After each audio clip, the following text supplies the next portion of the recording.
자식에게는 돈 말고 마음을 남겨라. 늦가을의 정원은 고요하다. 화려한 색으로 세상을 물들이던 꽃들은 이미 자취를 감추었고 나무의 가지들은 텅 비어 앙상하다.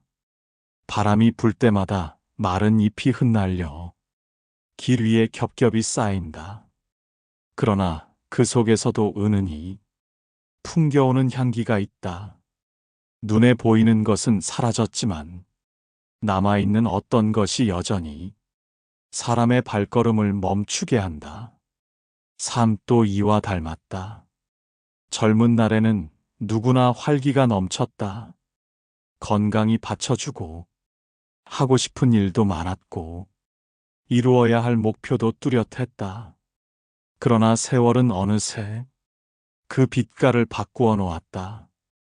한때는 크게 보였던 성취가 희미해지고 소중하게 여겼던 재산도 더 이상 예전 같지 않다.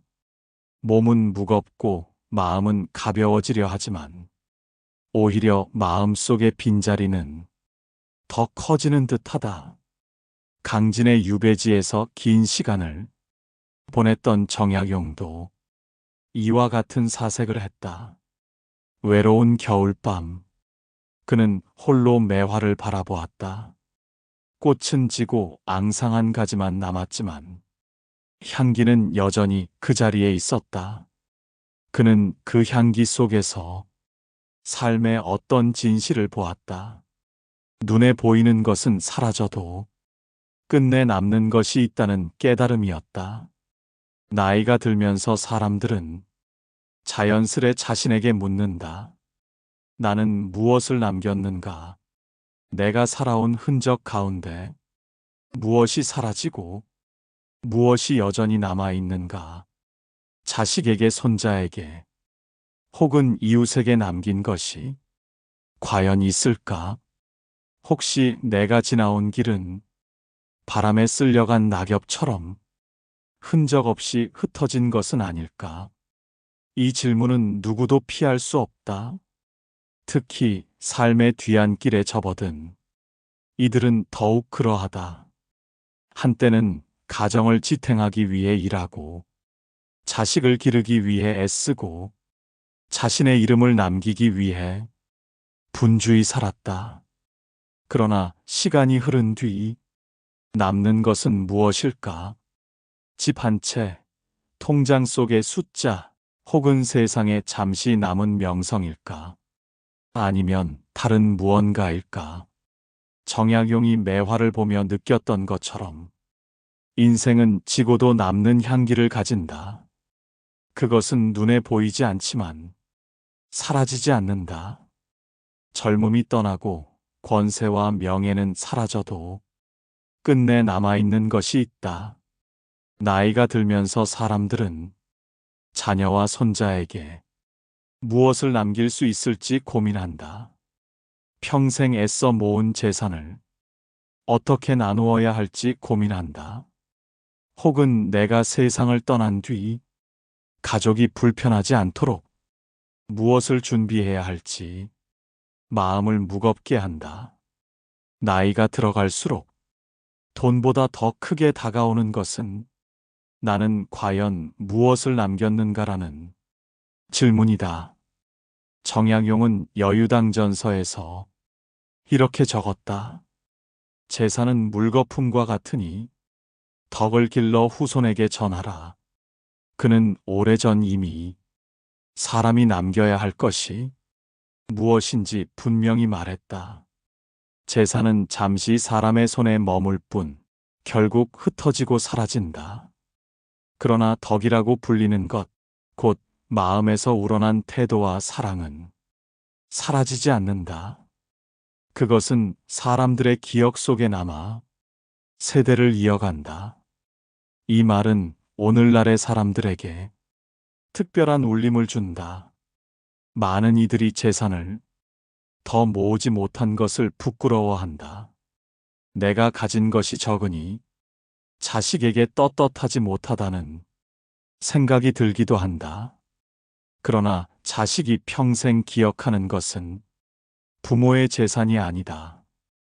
부모가 어려운 시절에도 웃음을 잃지 않고 밥상을 차려주던 모습, 가난 속에서도 서로를 지켜주던 태도가 오히려 더 선명하게 남는다. 손자녀의 기억도 같다. 값비싼 장난감은 금세 흩어지고 잊힌다. 그러나 할머니가 들려주던 옛 이야기, 할아버지와 함께 걸었던 저녁길, 잠들기 전 불러주던 자장가는 세월이 흘러도 마음 깊이 남는다. 성인이 되어서도 그 기억은 삶의 힘이 된다. 나이가 들면 또 다른 무거움이 찾아온다. 더는 가족을 위해 할 수 있는 일이 줄어든 것 같고 세상에서 내 자리가 점점 사라지는 듯하다. 어떤 이는 나는 이제 쓸모없는 사람이구나 하는 허무감에 사로잡히기도 한다. 그러나 이때 반드시 기억해야 할 것이 있다. 우리가 이미 살아온 세월 속에 수많은 흔적이 남아있다는 사실이다. 자식이 아플 때 밤새 지켜주던 시간, 손주의 작은 손을 잡고 걸어주던 순간, 배우자와 다투고도 결국 함께 웃었던 기억. 이런 것들은 눈에 보이지 않지만 자녀와 손자녀의 마음 속에 깊이 남아 그들의 삶을 지탱해준다. 사람들은 흔히 큰 것을 남겨야 한다는 강박에 시달린다. 거대한 집, 많은 재산, 이름을 남길 만한 업적. 하지만 실제로 삶의 무게는 작은 순간 속에 담겨 있다. 아침에 건넨 미소 하나, 저녁에 함께 먹은 밥 한 그릇, 힘든 날 서로의 어깨를 두드려준 손길, 그 모든 사소한 순간이 쌓여 결국은 삶의 진짜 흔적이 된다. 지혜는 이 사실을 받아들이는 데 있다. 세상은 여전히 크고 화려한 것을 가치 있다고 말하지만 시간이 흐르면 오히려 소박한 순간이 더 오래 남는다. 바람이 불어 낙엽은 이내 흩어지지만 흙 속에 스며든 향기는 여전히 남아 사람을 멈추게 한다. 인생 또한 그렇다. 눈에 보이는 것은 사라지지만 마음에 새겨진 향기 같은 기억은 남는다. 그것이야말로 진정한 유산이다. 나이가 들수록 마음은 쉽게 흔들린다. 몸이 예전 같지 않고 하루하루 기억이 희미해지는 순간이 늘어난다. 자녀는 제 삶을 꾸리느라 바쁘고 손자녀는 잠시 다녀가면 곧 돌아서 버린다. 집안이 조용해질수록 마음은 더 텅 빈 것처럼 느껴진다. 나는 이제 무슨 의미가 있을까? 내가 남긴 게 과연 있긴 한 걸까? 흔히 찾아오는 불안과 허무감은 누구에게나 낯설지 않은 감정이다. 정약용은 심경미럼에서 이렇게 적었다.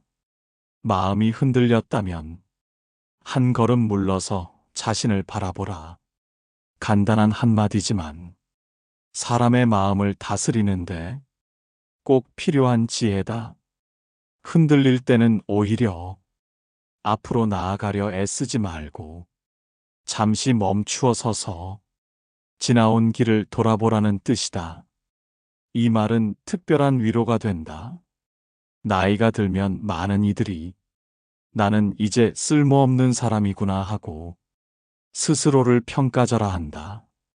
그러나 물러서서 자신을 돌아보면 이미 남긴 것이 수없이 많다. 자식의 어린 시절을 함께 보살핀 세월, 가족이 힘들 때도 끝내 버티며 지켜낸 날들, 배우자와의 다툼 끝에 다시 손을 잡고 웃었던 순간, 이런 기억들은 자식과 손자녀의 마음 속에 오래도록 남아 그들의 삶을 이끌어준다. 사람들에게 자주 찾아오는 또 다른 감정은 후회다. 그때 자식에게 더 따뜻하게 대해주지 못했다. 손자와 더 많은 시간을 보내지 못했다. 배우자에게 고맙다는 말을 더 자주 하지 못했다. 이런 아쉬움은 누구에게나 있다. 그러나 정약용의 말은 과거에만 머물지 말라고 알려준다. 지나간 시간을 되돌릴 수는 없지만 오늘과 내일은 여전히 내 손에 있다. 오늘 저녁의 따뜻한 인사, 내일 아침의 작은 미소, 손주의 이야기를 끝까지 들어주는 인내심, 이런 순간들이 모여 남은 생을 빛나게 한다. 사실 인생은 완벽할 수 없다. 누구나 부족한 부분이 있고 돌이킬 수 없는 실수도 있다. 그러나 그것이 곧 삶의 실패를 의미하지는 않는다. 삶이란 불완전하기 때문에 더 따뜻하다.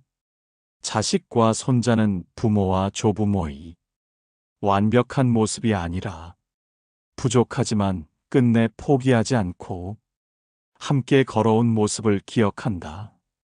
오히려 그 불완전함이 더 깊은 사랑으로 남는다. 삶을 자연에 비유하면 이해가 더 쉽다.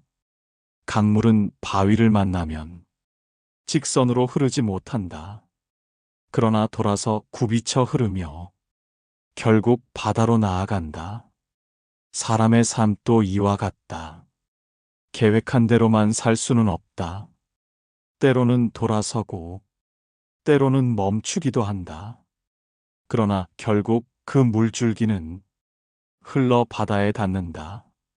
세월이 흐른 지금 자신이 지나온 길을 돌아본다면 이미 수많은 흔적이 남아있음을 알게 된다. 그것이 곧 사랑의 기억이고 진정한 유산이다.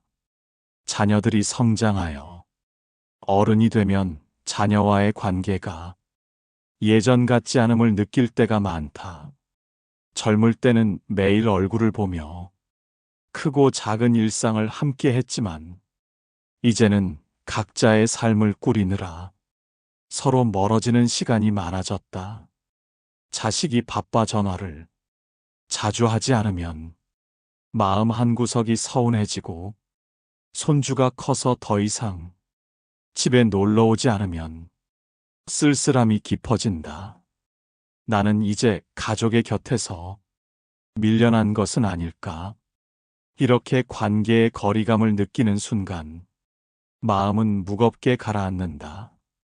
정약용은 목민심서에서 백성은 재물보다 마음을 더 크게 기억한다라고 했다. 그는 나라를 다스리는 자는 재산으로 백성을 묶는 것이 아니라 마음으로 이어야 한다고 보았다. 이 말은 가정에도 그대로 들어맞는다. 자식은 부모가 남긴 돈을 기억하지 않는다. 하지만 부모가 보여준 마음은 오래도록 간직한다. 자식의 기억 속에 남는 것은 부모의 잔소리보다 넘어졌을 때 손을 잡아 일으켜주던 손길이다. 시험에 실패했을 때 괜찮다 하고 다독여주던 말, 결혼 생활에 갈등을 겪을 때 묵묵히 지켜주던 태도가 오히려 평생 남는다. 손주도 마찬가지다. 용돈을 받은 기억보다도 손을 잡고 함께 걸었던 길, 웃으며 이야기를 들어주던 얼굴이 더 깊이 남는다. 그러나 우리는 이런 사실을 자주 잊는다. 내가 재산을 많이 남기지 못했으니 자식에게 당당하지 못하다는 생각에 사로잡힌다. 하지만 자녀는 이미 부모의 마음을 기억하고 있다. 부모가 살아온 태도, 어려운 가운데서도 포기하지 않고 가정을 지켜낸 모습이야말로 자식이 평생 마음속에 새기는 진짜 유산이다. 관계가 멀어지는 것 같아도 기억은 결코 사라지지 않는다. 어린 시절 함께한 순간은 자식의 삶에 뿌리처럼 박혀 있다. 이때 부모가 할 일은 새로운 재산을 쌓는 것이 아니다. 이미 남아있는 기억을 따뜻하게 다시 꺼내어 나누는 일이다. 손주와 오래된 이야기를 나누고 자식과 함께한 추억을 다시 꺼내며 웃는 것만으로도 충분하다. 그것이 가정을 이어주는 힘이 된다. 자연은 이 진리를 잘 보여준다. 나무는 잎을 모두 떨어뜨리고 앙상하게 서 있지만 뿌리에는 여전히 생명이 남아있다. 겉으로는 다 사라진 것 같아도 눈에 보이지 않는 깊은 곳에서 생명의 기운이 자라나고 있다. 사람의 관계도 이와 같다. 자식과 손주가 곁에 늘 머물지 않아도 그들의 마음 속에는 부모와 조부모가 남긴 기억의 뿌리가 살아있다. 우리에게 필요한 것은 그 사실을 믿고 하루하루를 따뜻하게 보내는 것이다. 자녀가 어린 시절 더 많이 놀아주지 못한 아쉬움, 배우자와 다투며 허비한 시간이 떠오르는 미안함, 손주와 오래 함께하지 못했다는 안타까움이 가슴에 남는다. 그때 조금만 더 따뜻하게 대해주었더라면 내 삶이 달라지지 않았을까? 이런 생각은 우리의 마음을 무겁게 만든다. 정약용은 심경미럼에서 이렇게 말했다. 마음을 잃으면 모든 것을 잃는다. 이 말은 곧 재산이나 지위보다 중요한 것은 결국 마음이라는 뜻이다. 그는 지나간 과거에 얽매이기보다 지금 이 순간의 마음을 바로 세우는 것이 삶의 핵심이라고 강조했다. 후회의 그림자는 누구에게나 있다. 그러나 그것에 오래 머무를 필요는 없다. 과거의 잘못은 되돌릴 수 없지만 현재의 마음은 바꿀 수 있다. 자녀와 손주가 기억하는 것은 부모의 실수보다 끝내 화해하려 애쓴 노력과 지금의 따뜻한 태도다.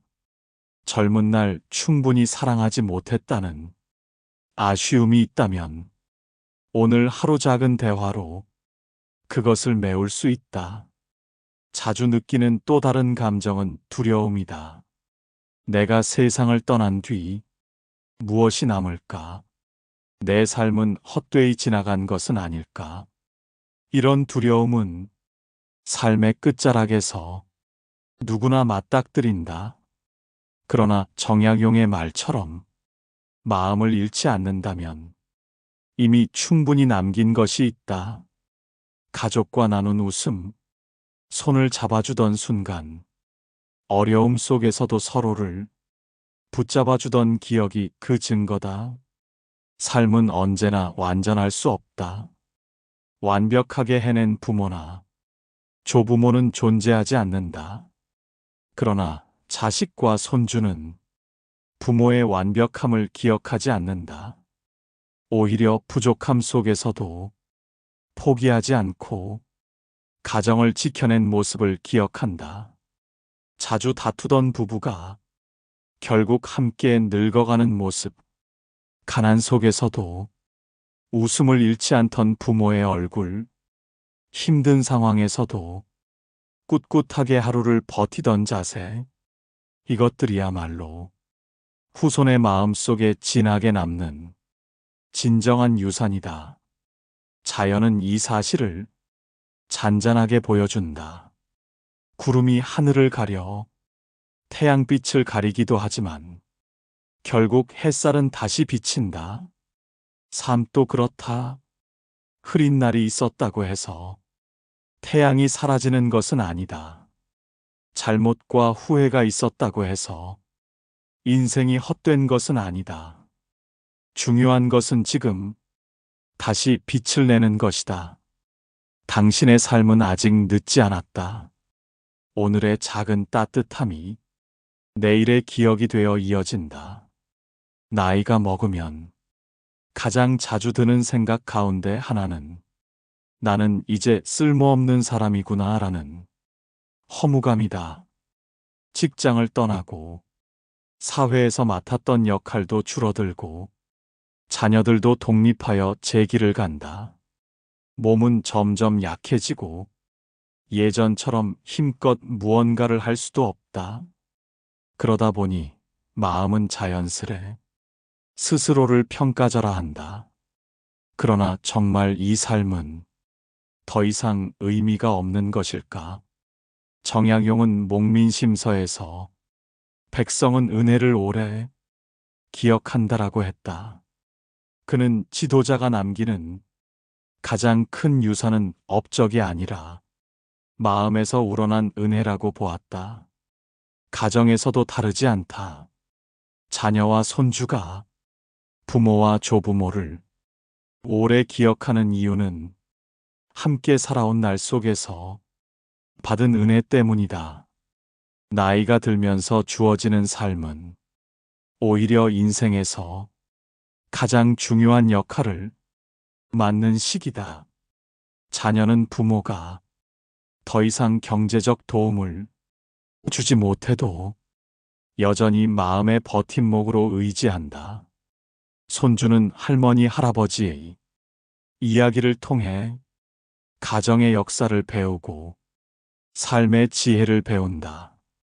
때로는 어린 손주가 집에 와서 할머니 어릴 적 이야기를 해주세요라고 부탁할 때 그것만으로도 나의 존재는 충분히 의미가 있다. 또한 부모의 존재는 가정의 화해자 역할을 한다. 형제들이 갈등을 겪을 때 부모의 말 한마디가 다툼을 멈추게 한다. 사회적 역할은 줄어들었을지라도 가족 안에서는 여전히 없어서는 안 될 중심이다. 나이가 들어 사람들은 스스로를 쓸모없다고 느끼지만 사실은 그렇지 않다. 오히려 지금이야말로 삶의 무게가 가장 크게 발휘되는 때다. 경제적 능력은 줄었을지라도 삶의 경험에서 비롯된 지혜와 마음의 깊이는 더 커져 있다. 가족은 그것을 의지한다. 손주는 조부모의 품에서 안정감을 얻고 자녀는 부모의 뒷모습에서 배운다. 늙은 나무는 더 이상 무성한 잎을 내지 못한다.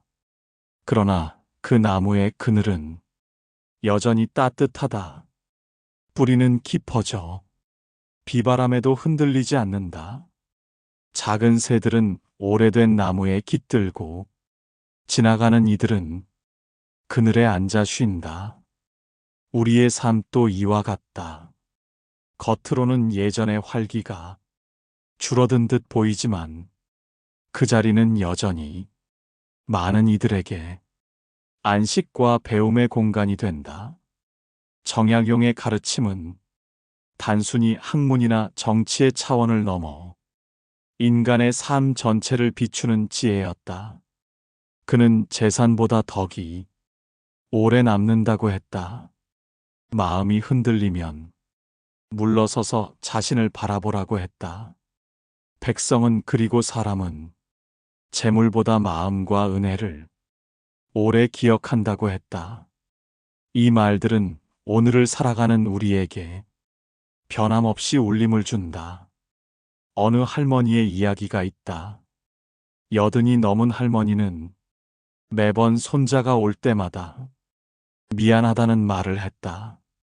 줄 것이 별로 없어서 미안하고 옛날 이야기만 하게 되어 미안하다고 했다. 그러나 그 손자는 훗날 이렇게 말했다. 할머니가 들려주신 이야기가 제 인생의 가장 큰 재산이었습니다. 힘든 일이 있을 때마다 할머니의 목소리가 떠올라 다시 일어설 수 있었습니다. 이것이 바로 우리가 놓치고 있던 진실이다. 내가 생각하는 것과 자녀 손주가 기억하는 것은 전혀 다르다는 사실이다. 젊은 세대는 물질적인 것보다 오히려 마음의 온기를 더 소중히 여긴다. 할머니의 주름진 손이 머리를 쓰다듬어 주던 감촉, 할아버지가 들려주던 옛날 전쟁 이야기, 엄마가 아플 때 밤새 간병해 주던 모습, 이런 기억들이 그들의 삶 속에서 든든한 뿌리가 되어 평생을 지탱해 준다. 한 아버지는 말했다. 나는 자식들에게 큰 집 하나 남겨주지 못했다. 하지만 매일 아침 함께 먹었던 밥상머리 대화가 아이들에게는 더 큰 선물이었던 것 같다. 그렇다. 바로 그것이다. 우리가 남기는 진정한 유산은 통장의 숫자가 아니라 함께 나눈 시간의 온기다. 집의 크기가 아니라 그 안에서 피어난 웃음소리의 메아리다. 부모가 자식에게 주는 가장 큰 선물은 재산이 아니라 가치관이다. 삶을 대하는 태도와 어려움을 이겨내는 방법을 보여주는 것이다. 많은 분들이 자신의 가치를 과소평가한다. 하지만 실제로는 지금 이 순간에도 가족들에게 큰 영향을 미치고 있다는 사실을 알아야 한다. 정약용이 강진 유배지에서 매화나무를 바라보며 느꼈던 그 깨달음처럼 우리의 삶도 그러하다. 겉으로 보이는 것들은 시간이 흐르면 사라지지만 마음 깊이 새겨진 사랑의 흔적은 영원히 사라지지 않는다. 때로는 우리가 전혀 의식하지 못하는 사이에 그런 교육이 이루어진다. 아이들은 어른들이 행동을 보고 배운다. 말로 가르치는 것보다 삶으로 보여주는 것이 더 큰 영향을 미친다. 할머니가 이웃과 정답게 인사하는 모습, 할아버지가 길에서 쓰러진 노인을 부축하는 모습, 부모가 조부모를 공경하는 모습, 이 모든 것이 아이들의 마음에 깊이 새겨진다. 그러므로 우리들은 알아야 한다. 이미 충분히 많은 것을 남겼다는 사실을, 그리고 지금도 여전히 소중한 역할을 하고 있다는 사실을 말이다. 나이가 들어 몸은 약해졌어도 마음의 힘은 오히려 더 커져 있다. 세상의 모든 것을 다 경험해 본 사람만이 가질 수 있는 깊이와 여유가 있다. 어떤 할아버지가 손자에게 이런 말을 했다. 세상에는 두 종류의 사람이 있단다. 넘어지면 그대로 주저앉는 사람과 넘어져도 다시 일어나는 사람. 할아버지는 평생 넘어지고 일어나기를 반복했다. 그래서 지금도 여기 있는 것이란다. 이 말을 들은 손자는 훗날 어려운 일을 겪을 때마다 할아버지의 이 말을 떠올렸다. 그리고 다시 일어설 힘을 얻을 수 있었다. 이것이 바로 우리가 후손에게 물려주는 가장 값진 유산이다. 살아가는 방법에 대한 실질적이고 구체적인 지혜와 용기다. 우리가 가진 것이 별 볼 일 없다고 생각하지 말자. 오히려 우리야말로 가장 소중한 것을 가지고 있는 사람들이다. 시간이라는 스승이 가르쳐준 인생의 진리, 고난이라는 친구가 선물해준 마음의 넉넉함, 사랑이라는 등불이 밝혀준 삶의 의미, 이 모든 것이 우리 안에 고스란히 담겨 있다. 한 할머니가 손녀에게 자수를 가르쳐 주었다. 손녀는 처음에는 재미있어서 배웠지만 점점 어려워져서 포기하고 싶었다. 그때 할머니가 말했다. 자수는 하루아침에 완성되는 것이 아니란다. 한 땀 한 땀 정성스럽게 놓다 보면 어느새 아름다운 작품이 완성된다. 인생도 마찬가지란다. 하루하루 정성스럽게 살다 보면 아름다운 삶이 만들어지는 것이야. 그 손녀는 지금도 어려운 일이 생기면 할머니의 이 말을 떠올린다. 그리고 조급해하지 않고 차근차근 문제를 해결해 나간다. 우리 주변을 보면 이런 이야기들이 무수히 많다. 이 모든 것들이 우리가 후손에게 남기는 진정한 유산이다. 눈에 보이지는 않지만 그들의 삶을 평생 따뜻하게 감싸주는 보이지 않는 선물들이다. 정약용이 말한 물거품 같은 재산과 달리 이런 정신적 유산은 절대로 사라지지 않는다. 오히려 세대를 거듭할수록 더욱 깊어지고 넓어진다. 손자가 자라서 아버지가 되면 조부모에게서 배운 그 지혜를 자신의 자녀에게 다시 전해준다. 이렇게 해서 가족의 정신은 영원히 이어져 나간다. 그러므로 우리들은 깨달아야 한다. 이미 충분히 소중한 일을 해냈다는 것을, 그리고 지금도 여전히 중요한 역할을 하고 있다는 것을, 사랑하는 법, 인내하는 법, 용서하는 법, 희망을 잃지 않는 법, 이 모든 것을 우리는 삶으로 배웠고 삶으로 가르치고 있다. 늦가을 정원의 향기처럼 우리의 삶도 그러하다. 겉으로는 시들어가는 것 같지만 깊은 곳에서는 여전히 향기로운 무언가가 피어나고 있다. 그 향기가 바로 우리가 후손에게 남기는 가장 아름다운 선물이다.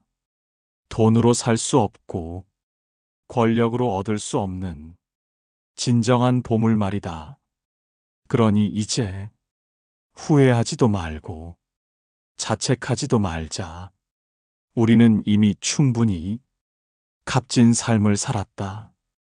그리고 그 삶의 향기는 영원히 사라지지 않을 것이다. 오늘도 손주가 전화를 걸어와 할머니 목소리가 듣고 싶어서 전화했다고 말할 때 그 순간 우리는 알아야 한다. 우리의 존재 자체가 얼마나 소중한 선물인지를. 내일도 자녀가 찾아와 어머니 아버지는 어떻게 생각하세요? 하고 조언을 구할 때 그때 우리는 깨달아야 한다. 우리의 지혜가 얼마나 값진 보배인지를. 정약용이 매화 향기 속에서 깨달았던 그 진리를 이제 우리도 받아들이자. 보이는 것은 사라져도 보이지 않는 것은 영원하다는 그 아름다운 진실을. 우리의 삶이 바로 그런 향기 같은 존재다. 눈에 보이지 않지만 사랑하는 이들의 마음 속에 영원히 남아있을 그런 소중한 선물이다. 그러므로 오늘 하루도 당당하게 살아가자. 우리는 이미 충분히 아름다운 유산을 남겼고 지금도 계속해서 새로운 향기를 만들어가고 있다. 정약용의 지혜가 여러분의 마음을 비추어 주기를 바랍니다. 끝까지 함께 해주셔서 감사합니다.